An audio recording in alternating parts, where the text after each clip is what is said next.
Do you have any idea what I just paid for that vault to open tonight? Marcus Aldridge's voice cracked across the ballroom floor, sharp enough that three separate conversations near the bar went silent. He stepped closer, jabbing a finger toward her chest. I will have your director's badge by morning. One call to the board, and you disappear from this industry. The chandelier light caught the sweat at his temple. Stephanie Miles did not blink. Mr. Aldridge. Her voice stayed even, almost soft, the kind of soft that made people lean in instead of away. You're currently in violation of the non-solicitation clause you signed at check-in, which means anything you say to me in the next 10 minutes is admissible to the auction house's legal counsel. And given that your shell account in the Caymans was flagged in this morning's compliance sweep, she tilted her head. I'd think very carefully about which threat you want on record. He opened his mouth. Nothing came out. So the question isn't what you're going to do to my career, Stephanie said. It's whether you'd like to leave through the front doors with your dignity or the service exit without it. Nobody breathed. The danger in the room didn't vanish. It simply changed direction because Marcus Aldridge was no longer the most dangerous person in that ballroom. Stephanie Miles was. He stared at her, mouth still parted, genuinely thrown. He'd expected her to apologize. He'd expected her to fold the way every assistant, every coordinator, every woman half his net worth had folded in front of him for 30 years. She gave him none of that. He turned on his heel and walked, fast, toward the exit.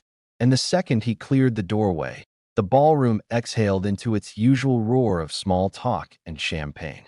Stephanie smoothed the front of her gown, already mentally moving to the next fire she'd have to put out before the auction started.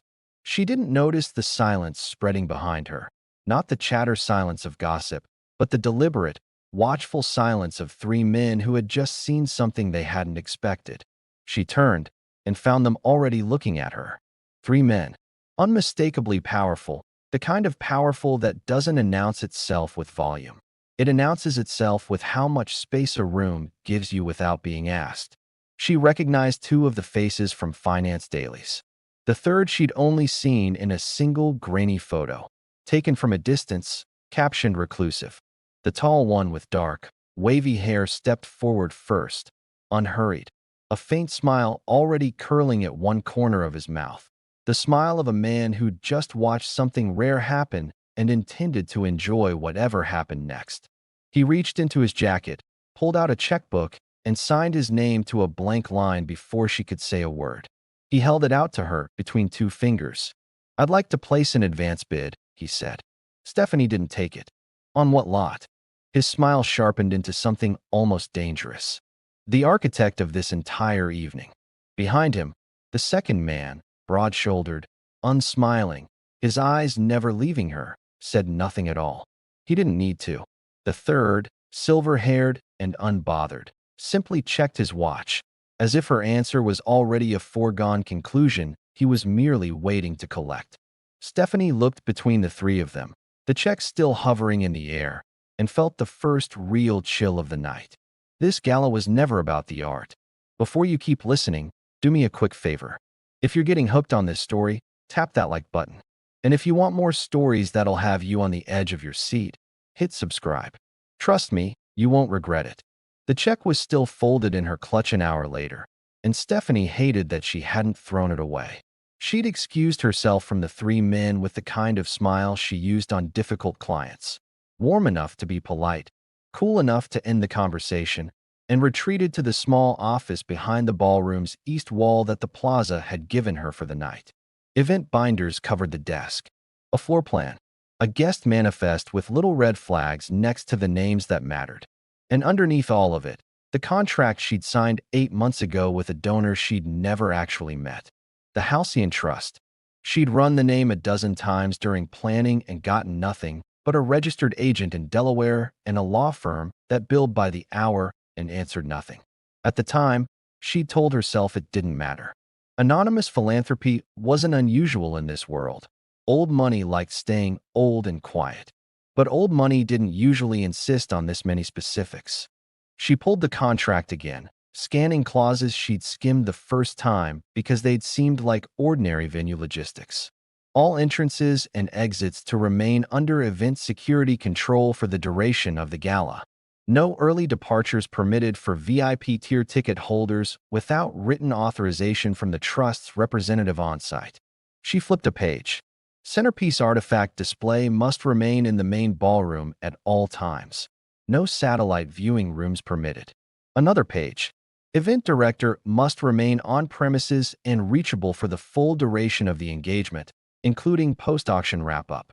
She read it a fourth time, and this time she let herself see it the way she should have seen it 8 months ago. This wasn't a venue contract. This was a cage with a guest list.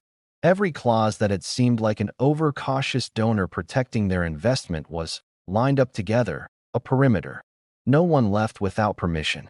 No side rooms to disappear into. And she, the one person legally required to stay until the last guest exited, was the only person in the building whose presence was contractually guaranteed for the entire night. She thought about 3 men standing in a loose, unhurried half-circle around her, watching her dismantle Marcus Aldridge like it had been a performance for them. She thought about a blank check with a name signed at the bottom that she still hadn't let herself look at too closely. Stephanie set the contract down, stood, and walked to the small window that looked out over Fifth Avenue, glittering and indifferent 15 floors below. She didn't believe in coincidences. She believed in incentive structures, and someone had built this one around her. 2 associates from her own firm confirmed it within 20 minutes, though neither of them seemed to grasp the implications. The Halcyon Trust had been registered 4 months before the gala's first planning call. Its sole funding deposit, wired in 3 identical, suspiciously round tranches, had cleared from 3 different holding companies, each one routed through a different jurisdiction, each one ultimately tracing back, with enough patience and enough whispered favors from a forensic accountant friend who owed her one, to corporate structures she now recognized. CO Holdings International, Taysan Logistics Group, GI Chul Capital Partners. 3 names, 3 men, 1 trust, split with mathematical, almost insulting precision. Exactly 1/3 each, like none of them had been willing to let the others claim a controlling share of whatever this was actually buying. She sat with that for a long moment in the quiet of the office. Gala noise muffled through the wall, and felt something settle in her chest that wasn't quite anger and wasn't quite fear. It was colder than both. It was the particular fury of realizing you have been managed, and managed well, by people skilled enough that you didn't notice until they wanted you to. She thought of the check again. I'd like to place an advance bid on the architect of this entire evening. He hadn't been flirting. He'd been telling her the truth, dressed up as a joke so she'd dismiss it. Stephanie closed the laptop, smoothed her dress, and reset her expression to the one she wore for everyone in that ballroom who didn't yet know she'd found the trapdoor under the floor. She would walk back out there, and she would smile, and she would let all 3 of them believe, for just a little while longer, that she hadn't noticed a thing. Because now that she understood the shape of the cage, she intended to find out exactly who held the key. J1 found her near the Champagne Tower 20 minutes later, and she understood immediately that he hadn't found her at all. He'd been waiting. You disappeared, he said, 2 flutes already in hand, offering her one without asking if she wanted it. I was beginning to think Aldridge had frightened you into hiding. You know he didn't. I do. His smile widened slightly, appreciative, like she'd confirmed something he already suspected about her. I watched the whole thing, by the way, beginning to end. It was the best thing I've seen at one of these events in years. Mr. CO. J1. He corrected, easy and unbothered, like the formality cost him something he didn't care to spend. We're well past surnames, Stephanie. I think we crossed that line the moment I handed you a blank check in front of half the city's press. She took the champagne, mostly to have something to do with her hands. About that. I meant it. I know you meant it. I'd like to know why. He studied her for a moment, head tilting slightly, and she had the distinct sensation of being read, not looked at, read, the way she read provenance documents for the hairline inconsistency that gave away a forgery. Because in 11 years of attending events exactly like this one, he said, I have never once seen someone dismantle a threat with that much precision and that little wasted emotion. You didn't raise your voice. You didn't need to. You found the exact pressure point that mattered to him and you applied it with surgical calm. He paused. Most people in this industry posture. You execute. There's a difference, and very few people understand it. It was, infuriatingly, a good read of her. Better than good. It was the kind of read that took either genuine insight or considerable research, and she suspected, now, that it was both. You've done your homework, she said. I always do my homework. He sipped his champagne, watching her over the rim of the glass. Yale, top of your class, though you'll tell people it was a near miss because you got a B+ in a seminar your senior year that you still resent. 5 years climbing the authentication world the slow way, earning every credential instead of buying your way past the gatekeepers, which, in this industry, is the harder and far more respectable path. You left a far more prestigious house 2 years ago under circumstances nobody talks about, which tells me either you found something you weren't supposed to find, or you refused to look away from something you were supposed to ignore. Stephanie kept her face perfectly still, which was, she knew, its own kind of answer. I'm guessing the second one, Jae-won said softly, like he'd just watched her confirm it. You strike me as a woman who's incapable of looking away from something inconvenient, even when looking away would be so much easier. That's a flattering way to describe stubbornness. It's not stubbornness. It's integrity with sharp edges. Most people sand their integrity down until it stops cutting anyone, including themselves. You never did. He stepped half a foot closer, close enough that she caught cedar and something darker underneath it, expensive and deliberate. I find it the single most interesting thing about you, and I have found very few things interesting in a very long time. You realize how that sounds. I do. I don't particularly care. She should have walked away then. She filed that thought for later, the way she filed every observation she didn't have time to fully examine in the moment, and instead asked the question she actually needed answered. Why fund a trust to trap me at a gala, instead of simply asking me to dinner, Jae-won? You clearly have the resources to track down my email address. Something flickered behind his eyes. Amusement, mostly, but threaded with something that looked almost like respect for the directness of the question. Would you have said yes? To dinner, from a stranger, after one industry conference handshake 18 months ago that you don't even remember? She didn't, and they both knew it. No, he said, answering for her.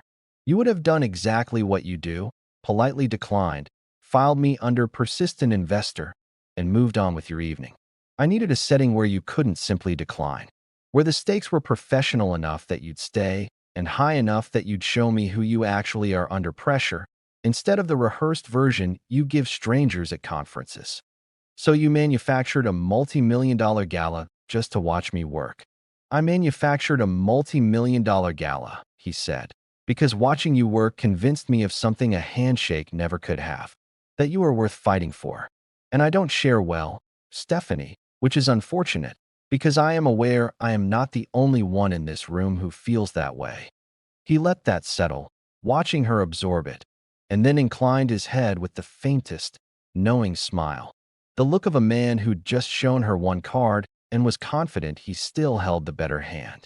Enjoy the auction, he said, and walked away before she could answer, leaving her standing by the champagne tower with the distinct, unsettling sense that she had just lost a round of a game she hadn't agreed to play. The paparazzi breach happened 40 minutes before the live auction was scheduled to begin, and Stephanie heard about it through her earpiece before she saw it with her own eyes. East Service Corridor, her head of security said, voice tight. Someone got a camera in. They're saying they have a senator's daughter on film doing something she shouldn't be doing, and they're threatening to post it live unless somebody pays them to walk away quietly. Stephanie was already moving, weaving through tables of beaded gowns and bored hedge fund wives, the night unraveling exactly the way nights like this always eventually unraveled. Not through the disaster you planned for, but through the one nobody thought to plan for. She reached the service corridor in under 90 seconds and found that the problem had already been solved. Taesan had the photographer pinned against the wall with one forearm, not violently, not even visibly straining, just an immovable wall of black suit, holding a much smaller man in place with the casual, terrifying efficiency of someone who had done this exact thing many times before and found it almost boring. The camera was already on the floor at his feet. The memory card, she would learn later, was already gone. Delete the cloud backup, Tycoon said. His voice was low, even, and somehow more frightening for how little effort it seemed to require. Now, while I watch, the photographer's hands shook as he pulled out his phone and did exactly that. Good. Tycoon released him with no more ceremony than he'd used to grab him. You were never here tonight. If I see your name, your face, or your work attached to anything involving this event, I will make certain every outlet in this city understands you fabricate stories for money. Do you understand? The man fled without answering, which Stephanie supposed was answer enough. She stepped fully into the corridor, and Tycoon turned to find her there, his expression shifting from the flat, dangerous calm he'd worn a moment ago into something more careful, not soft, exactly, but attentive, like she was the only variable in the corridor that actually mattered to him now. You didn't need to come down here, he said. It was handled. I run this event. I needed to see it handled. He nodded once, accepting that, and bent to pick up the discarded camera, turning it over in his hands before setting it carefully on a nearby table. Like even in the aftermath of violence, he couldn't quite bring himself to be careless with someone else's property. He won't talk. None of them ever do after. How many times have you done this exact thing? Enough that it stopped requiring thought. He studied her for a moment, the same intense, unreadable focus she'd noticed from across the ballroom earlier, except now there was nothing between them but 4 feet of marble floor and a fallen camera. You're wondering why I handled it myself instead of delegating to your security team. I am, actually. Because your security team would have called the police, and the police would have made a report, and a report would have leaked, and the senator's daughter would have been destroyed by morning regardless of who actually did anything wrong. He said it simply, without performance, the way he might explain a logistics route. I prefer outcomes where the damage simply doesn't happen. It requires being faster than the people trying to cause it. That's a very controlled way to describe physically intimidating a photographer. Something almost like humor passed behind his eyes, there and gone so quickly she nearly missed it. I didn't touch him hard enough to leave a mark. I'm aware of where the line is. You've clearly thought about where the line is. I think about very little else. He held her gaze a beat too long for the words to be casual.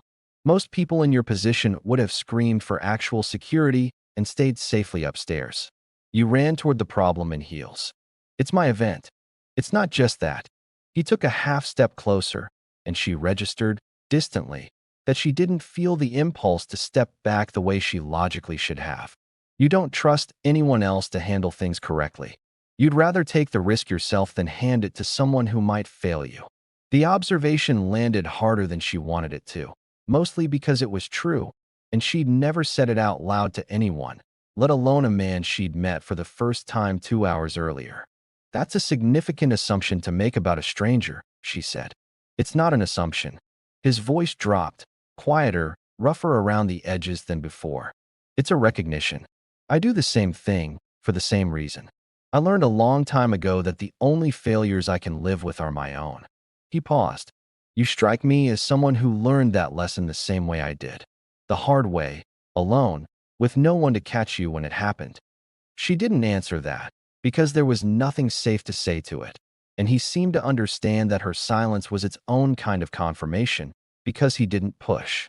I'll have someone quietly buy out every adjacent vendor table near the service entrances before the auction starts, he said instead, already pivoting, already protecting the next vulnerable point in her event without being asked. It's a structural gap. Anyone could walk a camera through there again. You don't have to do that. I know I don't. He picked up the fallen camera one more time and held it out to her, an offering, almost formal. I want to. She took it, their fingers brushing for half a second longer than the exchange required, and watched him walk back toward the ballroom without another word. No parting line, no charm, nothing like the performance Jawan had given her by the champagne tower. Just a man who solved the problem and left, expecting nothing in return except, perhaps, the right to do it again the next time something threatened her. It unsettled her more than Jaewon's charm had. Charm she knew how to defend against. This, this quiet, immovable devotion that asked for nothing.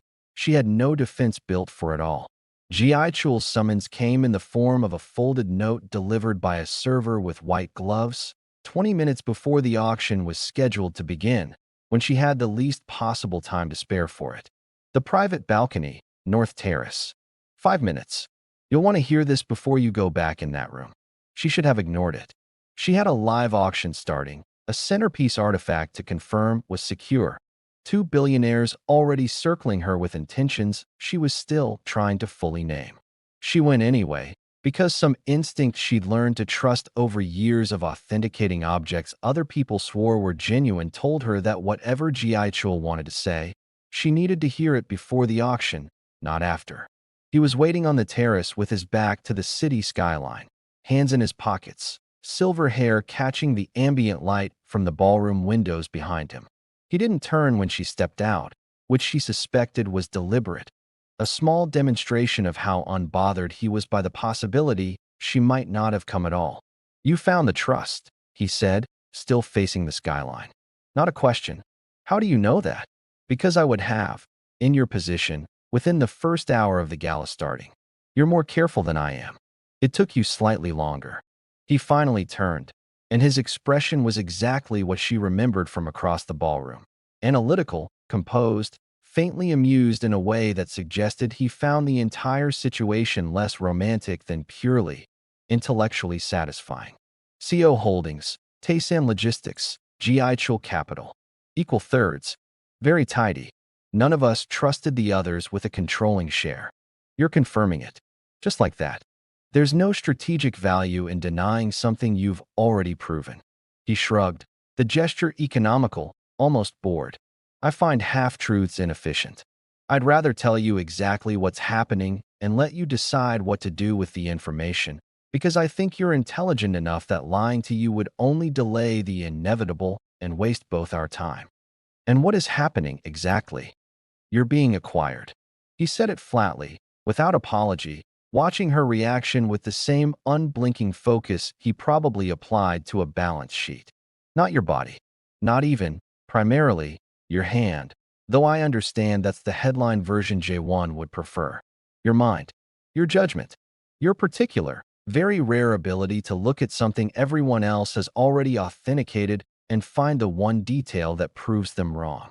He tilted his head slightly. That skill is worth more to the three of us than the artifact in that ballroom is worth to anyone bidding on it tonight, and I suspect you've already begun to understand why. You built an entire gala around recruiting me. I built an entire gala around proving to you that you have no real future where you currently are. He said it without cruelty, simply stating it the way he might state a market projection. You work for a man who takes credit for your discoveries and pays you a fraction of your value, in an industry that will never promote a woman as sharp as you past a certain ceiling, because sharp women threaten the mediocre men who run it. You know this. You've known it for years. You stay anyway, because leaving would mean admitting you can't fix it from the inside, and you hate admitting defeat more than you hate the situation itself. She felt something cold settle low in her stomach, because every word of it was true, and she hadn't said any of it out loud to a single person in 2 years. "That's a significant assumption about my career," she said, voice tighter than she wanted it to be. "It's not an assumption. I had someone audit the last 4 major acquisitions credited to your firm." He said it without flinching, without apology for the violation it represented. 3 of them list your boss as lead authenticator. Internal documentation, which I obtained through entirely legal channels, by the way, lists you as the analyst who actually identified the pieces and verified provenance in all 3 cases. You did the work. He took the credit. You let him, because the alternative, fighting him publicly, would have cost you your reputation in an industry that protects its senior men reflexively. You hacked my firm's internal documents. I purchased access to publicly filed insurance disclosures and cross-referenced them against industry whisper networks that talk more than they should at events exactly like this one. He almost smiled. Nothing illegal. Just thorough. She stared at him, furious and unable to fully locate the target for the fury, because he hadn't lied to her, hadn't manipulated her with false flattery the way Jawan had with his careful research as seduction. He'd simply told her the truth about her own life with the clinical detachment of a man reading a quarterly report, and the truth, delivered that plainly, was somehow worse than any lie could have been. "So what's the offer?" she asked, because she needed to know, and because asking felt like the only way to regain some footing in a conversation that had been built, from the first word, to put her on the back foot. "Leave him. Start your own house. I'll fund it. Fully, no strings, no board seat unless you offer me one." He said it the way other men might offer to buy her a drink. "J1 will offer you something similar tonight, dressed up in better language, because charm is his currency. Taysan will offer you protection, because loyalty is his. I'm offering you the only thing I actually have, which is the truth about your situation and the resources to fix it, because I don't believe in winning you with sentiment when the facts alone should be sufficient. And if I refuse all three of you, then you refuse all three of us, and I'll have lost nothing but a very expensive gala, and you'll go back to working for a man who is, by the way," he added, almost as an afterthought, watching her face carefully as he said it, "currently under quiet investigation by two separate insurers for discrepancies in provenance documentation going back at least 6 years. I'd start there if I were you. Tonight, specifically, before that auction starts." He turned back to the skyline. The conversation apparently concluded on his terms, and Stephanie stood frozen for one full second before the meaning of what he'd just said cracked through her like cold water. She didn't say goodbye.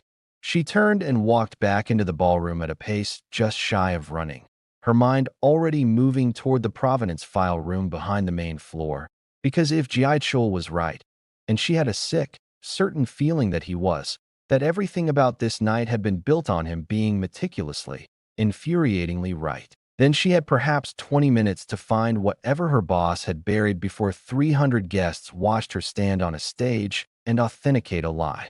The provenance file was supposed to be simple. Stephanie had reviewed it twice already in the planning months, signed off on the chain of custody, confirmed the artifact's documented history back through 4 prior owners to the original excavation records. It was, on paper, clean. It took her 11 minutes, alone in the locked records room with her laptop and a magnifying loupe she kept in her bag for exactly this kind of emergency, to find the first thread. The third transfer of ownership, a private sale 11 years ago between 2 collectors whose names she recognized from a dozen other transactions, was dated 3 weeks before the second collector's estate had filed for the only export license that would have made the transfer legally possible. The dates didn't just look close. They were impossible. You couldn't sell something out of a country before the paperwork existed permitting you to remove it.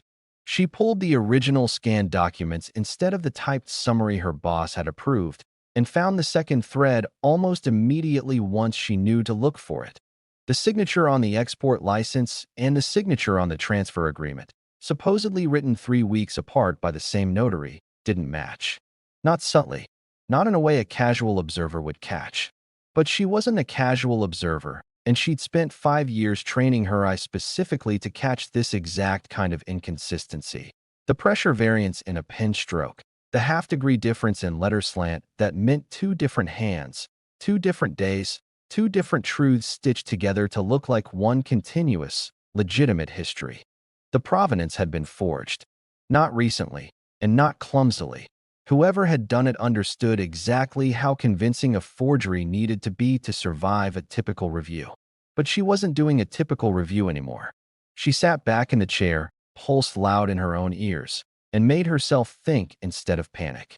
Her boss had approved this file personally, had insisted, in fact, that she not waste time re-verifying provenance on a piece this well documented, when she'd first flagged a minor formatting inconsistency in the planning months, and he'd waved her off, told her she was being overly cautious, told her the seller was a long-time client, and the paperwork had already been through 2 prior houses without issue. She thought of Jiaichul's voice on the terrace, flat and certain. currently under quiet investigation by two separate insurers for discrepancies in provenance documentation going back at least 6 years. This wasn't a 6-year-old discrepancy. This was happening tonight, in front of 300 people, with her name as the authenticating director who would stand on that stage in less than 10 minutes and tell a room full of press and collectors that this artifact's history was clean. If she said nothing, and the forgeries surfaced later, and forgeries like this one always surfaced eventually, given enough scrutiny from the kind of buyer who could afford to commission an independent reauthentication after the fact, it would be her name on the certificate. Her professional ruin, not her boss's. She thought about 3 men who had built an entire gala just to study how she handled pressure, and understood, with a clarity that felt almost like vertigo, that pressure had just arrived in a form none of them could have engineered, and none of them yet knew was coming. Stephanie closed the file, photographed every page of the original documents on her phone before she could be stopped from accessing them again, and stood. She had 10 minutes to decide whether to walk onto that stage and lie, or walk onto that stage and detonate everything. Her boss's career, her own reputation, the gala, possibly the fragile, glittering, dangerous attention of 3 billionaires who'd spent an entire evening convincing her she was worth fighting for. She smoothed her dress, the way she always did before walking into a room she didn't fully control, and went to find out which version of herself was about to take the stage. Subscribe to see how this unfolds, and drop a comment telling me where you're watching from. I would love to say hello to you, just to know how far our story is going. She made it exactly 4 steps out of the records room before she understood her problem had multiplied. J1 was leaning against the corridor wall like he'd been waiting there for exactly this long, no longer than that. His expression carefully arranged into casual interest that didn't quite mask the alertness underneath it. "You've been in a locked room for 11 minutes, he said. "I checked. You're tracking how long I'm in rooms now. I'm tracking everything tonight. It's a bad habit." He pushed off the wall, falling into step beside her without being invited. "You look like someone who just found something she wasn't supposed to find. I look like someone with an auction starting in 9 minutes. You look like both," he said, "and I'd like to know which one is actually true before you walk onto that stage." She didn't answer, because answering would mean deciding how much to tell him, and she hadn't finished deciding that for herself yet.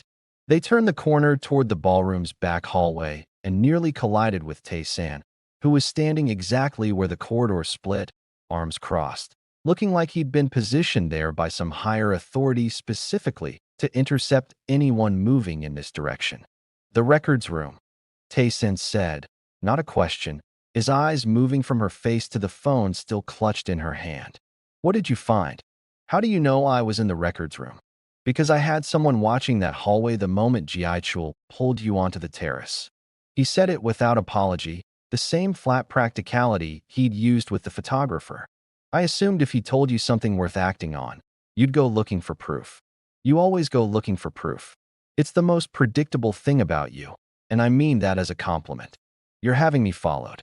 I'm having the building watched. You happen to be in it." He uncrossed his arms slightly, and for a moment something almost like worry moved across his face before he smoothed it back into stillness. "Tell me what's wrong. I can fix it before that stage. You don't even know what it is yet." "I don't need to know what it is yet. I need to know it's wrong, and that you're the one who'll be standing under the lights when it surfaces." His voice dropped lower. "Let me handle it instead." "That's exactly the problem," she said, sharper than she meant to, frustration finally cracking through the careful composure she'd been holding since the records room. "Both of you. You're already trying to handle this without knowing what this is. You found out I was upset, and you immediately started building a plan around fixing it for me, instead of asking me what I actually need." Ji-chul's voice came from behind them, unhurried, arriving at the exact moment it would do the most damage to her point. "I told her, on the terrace, that her employer is likely the source of whatever she found. I assume that's what you discovered just now." "You told her," J1 repeated, turning, something sharp entering his tone for the first time all night. "You gave her a lead and let her walk into a records room alone, 11 minutes before a live broadcast. instead of pulling the documentation yourself and handling it quietly. I respected that it was her investigation to run, Jaichul said. Unlike apparently everyone else in this hallway, who seemed to believe she requires a personal security detail to read a contract. I believe she requires time, which she doesn't have, and resources, which she shouldn't have to assemble herself in 9 minutes when 3 people in this hallway could solve it for her in 3. And if she wanted it solved for her, Tycoon said, voice low and dangerous in a way Stephanie hadn't heard from him yet, she would have asked one of us instead of going alone into a locked room. She didn't ask any of us, Jiaichul said, because none of you actually asked her what she needed. You've all spent the entire evening deciding what she needs on her behalf and calling it devotion. That's a remarkable accusation, J1 said, from the man who weaponized her own employment history against her on a balcony 15 minutes ago. I gave her information. There's a difference between arming someone and managing them, though I understand the distinction might be unfamiliar to you. Stephanie stood in the middle of the 3 of them, watching this happen, and felt something between fury and disbelief rising in her chest in roughly equal measure. 3 of the most powerful men in Asia were now arguing with each other in a service corridor about which one of them had failed to protect her correctly, while the actual problem, a forged provenance file, a corrupt boss, a stage waiting 8 minutes away, sat entirely unaddressed in her phone. Stop, she said. They stopped, all 3 of them, immediately, in a way that would have been almost satisfying under different circumstances. I don't need any of you to solve this for me, she said, voice tight, controlled, the voice she used when a room needed managing and she was the only person capable of managing it. I needed exactly 40 seconds of you not making it about which one of you protects me best. I have 8 minutes. The provenance file for tonight's centerpiece is forged, badly enough that I caught it, recently enough that it didn't happen 6 years ago like Jiaichul implied. It happened now, for this sale. My boss signed off on it personally and blocked me from re-verifying it twice during planning. I have photographic proof. I have a stage in 8 minutes where I'm expected to authenticate this piece in front of 300 people and a press pool, and I have not yet decided whether I'm going to lie to that room or burn my own career down live on camera to avoid lying to it. Silence, for 1 full second. Don't go on to that stage yet, Jiaichul said finally, his voice shifting into something faster, sharper, all trace of detached amusement gone. Stall the start. 10 minutes. 15 if you can manage it. I need to pull something. Pull what? Trust me for 15 minutes, he said, already walking, already moving toward whatever resource he intended to summon. And I'll tell you everything I find before you walk out there. I'll handle the floor, Tycoon said, already turning the opposite direction. If your boss thinks he's walking onto that stage clean tonight, I want eyes on him for every second between now and the moment you go live, in case he decides to disappear instead of face this.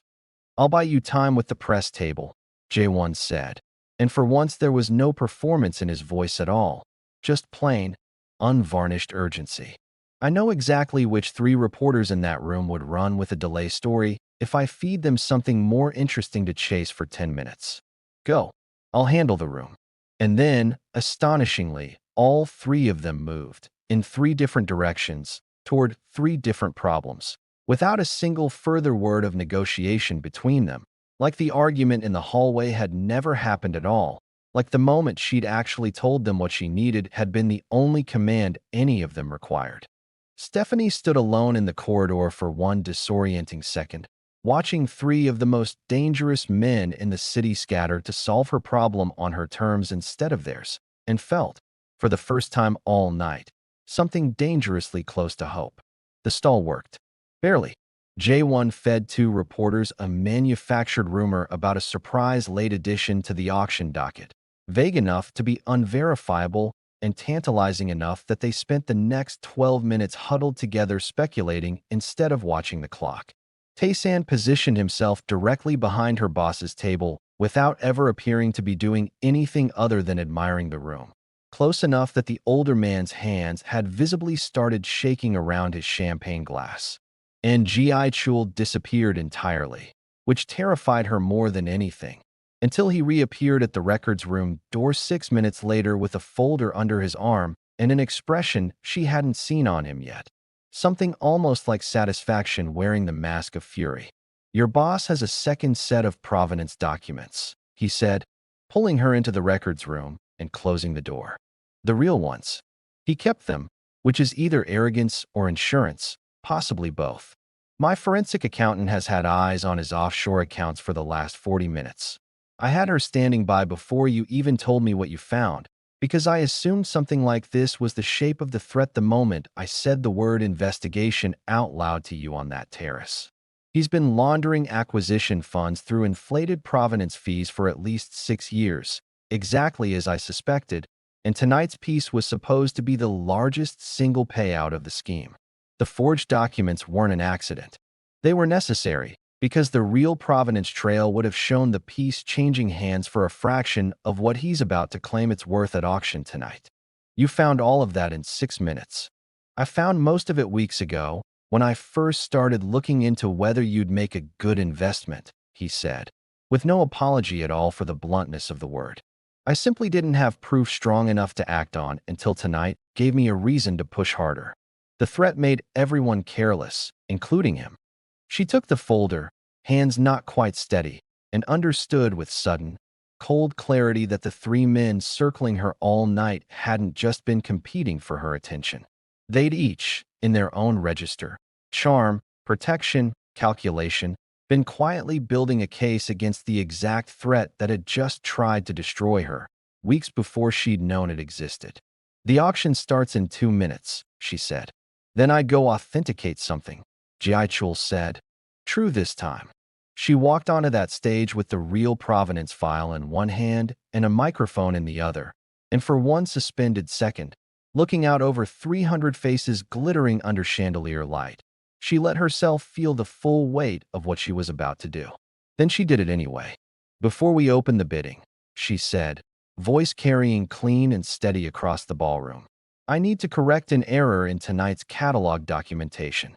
She watched her boss's face change in real time from the third row, watched the practiced charm slide off it like water, and she kept talking, kept laying out the true chain of custody in plain, devastating, unhurried language, kept her composure even as security began moving quietly toward his table at a nod she gave without breaking eye contact with the crowd, kept going even as the room erupted into the particular electric chaos of 300 wealthy people realizing in real time that they were watching a scandal happen live instead of merely reading about one tomorrow. She did not, in the end, get to finish. The lights went out before she reached her final sentence. The dark came total and immediate, the kind of total that meant someone had cut more than just the chandeliers, backup generators, emergency lighting, all of it gone in the same instant, which told her, even through the spike of pure animal panic, that whoever had done this had planned for contingencies she hadn't. The ballroom didn't go quiet. It went louder, 300 voices rising into a single confused, frightened roar, glass shattering somewhere near the bar, a woman screaming 2 tables over for reasons Stephanie couldn't immediately identify and didn't have time to investigate.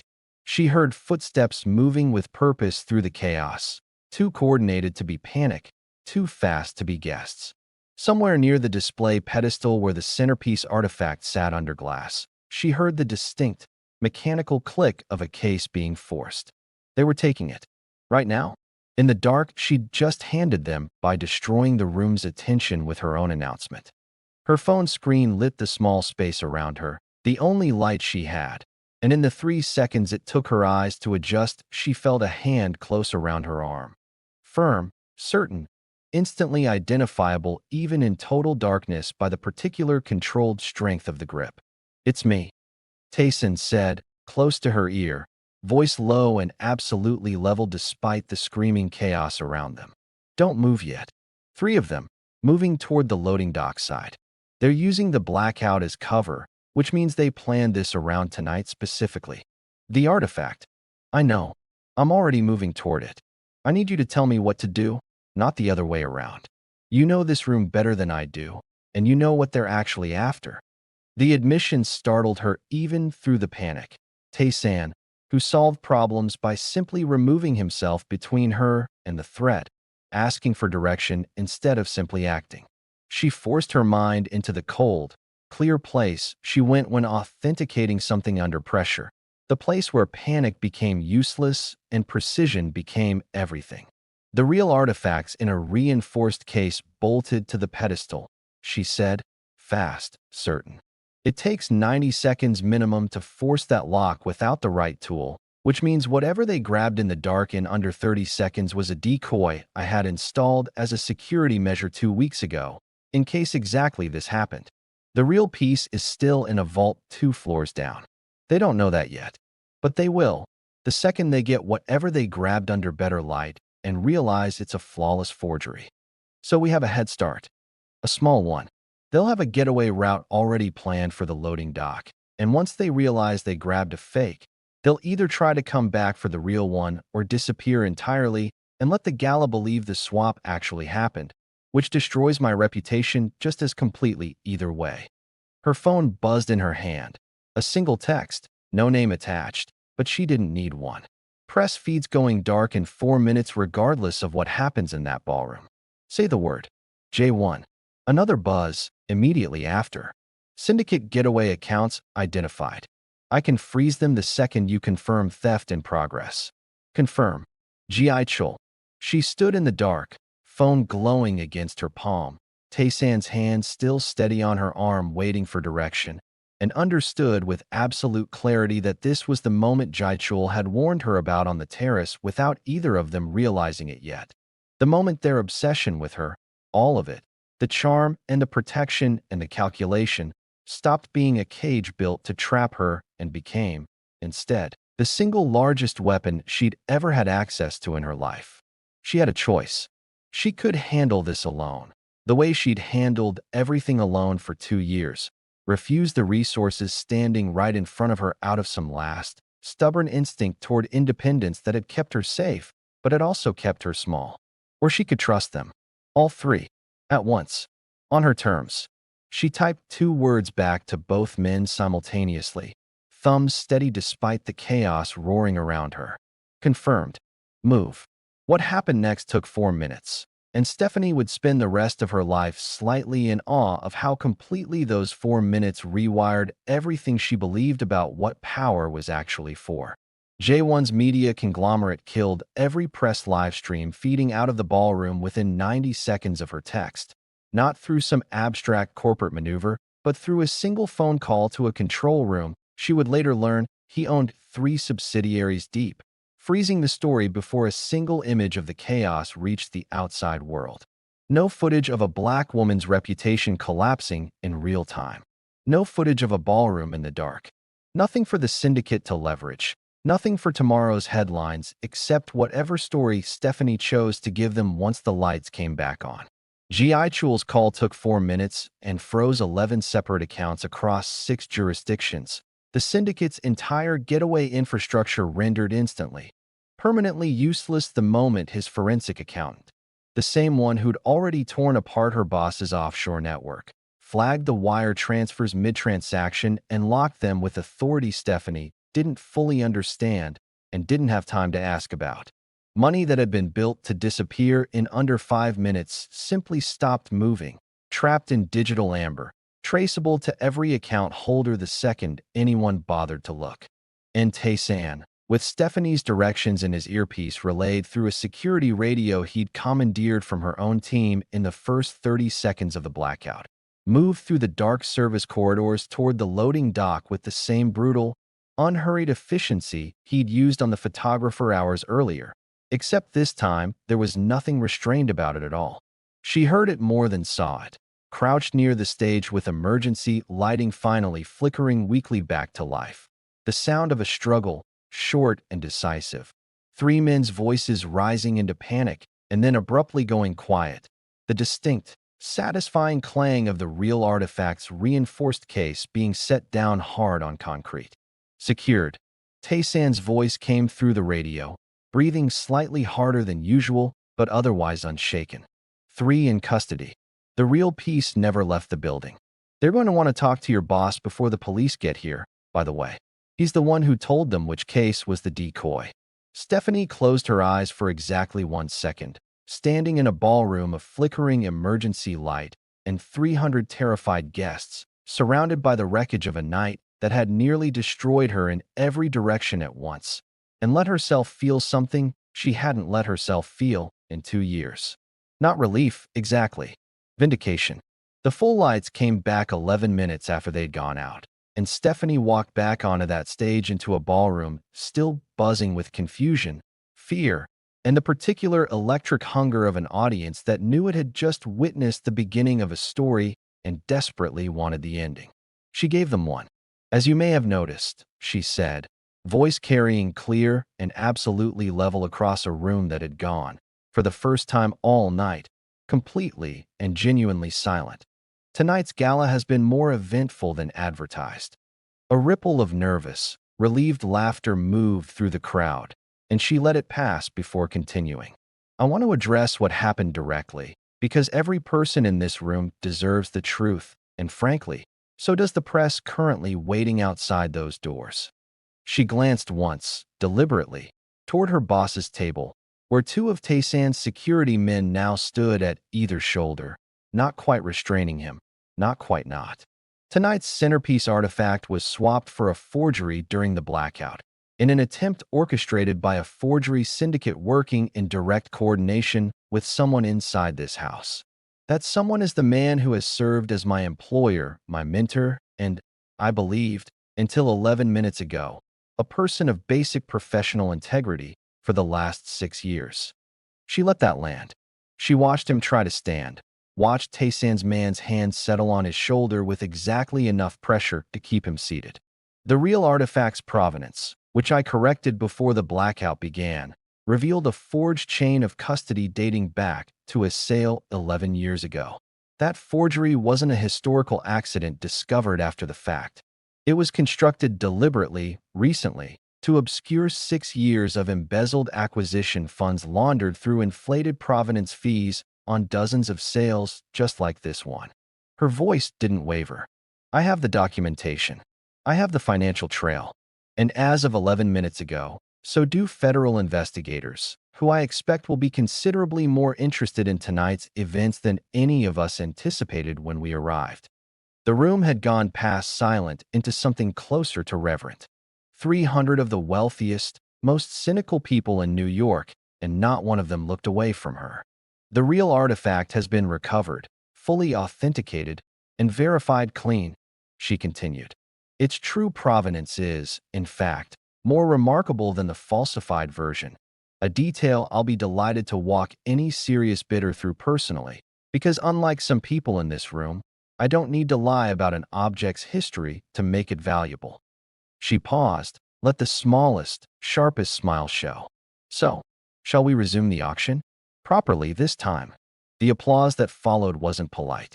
It was the real thing, startled, delighted, the particular roar of a crowd that had just watched a woman walk through fire and come out the other side not just intact, but somehow more powerful for having burned. She found all 3 men in the crowd without meaning to look for them. J1 near the back, applauding with unguarded, open admiration on his face. Taysan just inside the service entrance, arms crossed, watching her with an expression that looked almost like reverence. Jiaichul seated near the front, not applauding at all, simply watching her with the focused, satisfied stillness of a man whose investment had just paid off exactly as projected. She held the auction. She held it perfectly. And by the time the gavel finally fell on the final lot, 2 hours later, the artifact had sold for nearly double its original estimate. Every press outlet in the city carrying the story not of a scandal, but of the brilliant, fearless woman who'd uncovered one live on stage and refused to let it destroy her. By the time the gala finally emptied, well past 1 in the morning, Stephanie stood alone on the now quiet ballroom floor, heels in one hand, the real provenance folder tucked under her arm, watching catering staff clear the last of the champagne glasses from tables that had held 300 people just hours earlier. She wasn't alone for long.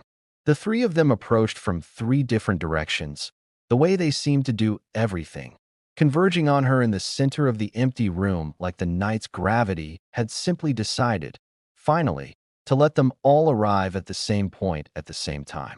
You should be exhausted, Jay once said. I am. I'm choosing to ignore it for another 10 minutes. 10 minutes for what? Ji Chul asked. For this. She set the folder down on the nearest table, pulled out a second document sheet had drafted in the 11 minutes between the blackout ending and the auction resuming, while her boss sat under guard 3 tables away and her mind, for reasons she still didn't fully understand, had gone perfectly, ruthlessly clear. I used the 45 minutes between the blackout and now productively. While the 3 of you were busy proving you could move mountains for me, I had my lawyer on the phone confirming something I'd suspected since I found that funding trail tonight. That the Halcyon Trust, the joint venture you 3 built to trap me in this ballroom, has no restrictions in its founding documents on what its assets can be redirected toward, provided all 3 trustees agree. Taysan's expression sharpened with something like understanding arriving half a beat before the others. You're not agreeing to anything, she continued, until you hear the terms. My boss is being arrested tonight, which means his firm, my firm, the one I built half his reputation on for 6 years while he took credit for my work, is about to become available, fast, before the board scrambles to install some other mediocre man in his place. I'd like to buy it. Tonight, ideally, before the news breaks tomorrow and the price triples. You want our money, Ji Chul said, and for the first time all evening, she watched something close to surprise actually move across his composed features. I want your money, on my terms, structured exactly the way I choose. Each of you, equal thirds, minority shareholders with no controlling stake and no board seat unless I extend one. You get a return on an investment you've apparently been planning for months. I get a firm with my name on the door, run by me, answerable to no one's ego but my own. She looked between them, steady, unflinching. The same composure she'd used to dismantle Marcus Aldridge at the start of the night now turned, deliberately, on the 3 men who'd spent the evening trying to win her like a prize. You spent an entire gala convinced you were bidding for my hand. I'd like to correct that. Tonight, you're bidding for equity. My hand, if it's ever on the table at all, isn't part of this transaction. Silence stretched between the 4 of them, the empty ballroom holding its breath the way it had at the very start of the night. Then J1 laughed, a real laugh, startled out of him, equal parts disbelief and something that looked, unmistakably, like falling. I built an entire trap to acquire you, he said, and you've just acquired all 3 of us instead. I'm aware.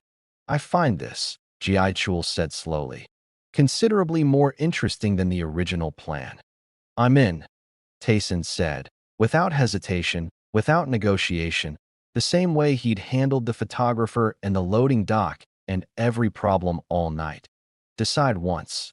Act completely. Equal third. No board seat unless you offer it. I'm in, J1 said, still half laughing, watching her like he'd just watched the best thing he'd seen in years happen twice in the same night. I'm in, Ji Chul said, though I reserve the right to point out, for the record, that I predicted you'd find a way to turn this entire situation to your advantage before the gala even started. You didn't predict this specifically. No, he admitted. This is better than what I predicted.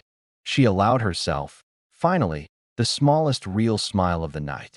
Then we have a deal, she said. Professionally. And personally? J1 asked, the charm back in full, though something rawer moved underneath it now. Something that hadn't been performance even once tonight. Stephanie looked at the 3 of them, the charismatic threat, the silent shield, the cold calculation, 3 men who'd spent an entire evening trying to win her and had instead, without quite realizing it, taught her exactly how much power she'd been sitting on the whole time. Personally, she said, is a conversation for a night when none of us has just lived through a heist, an arrest, and a hostile acquisition in the same 4 hours. Call my office Monday. All 3 of you. She picked her heels back up, tucked the folder under her arm, and started toward the door, already feeling the particular, unfamiliar lightness of walking into a life she'd just built entirely on her own terms. Gentlemen, It's been a remarkable evening. She didn't look back to see their faces. She didn't need to. She could feel, even without turning, that for the first time since the three of them had walked into her carefully ordered world and upended it completely, she was the one leaving the room with the upper hand. And all three of them, finally, fully understood it. Hit that like button and subscribe if you haven't subscribed yet. We drop interesting stories like this every week.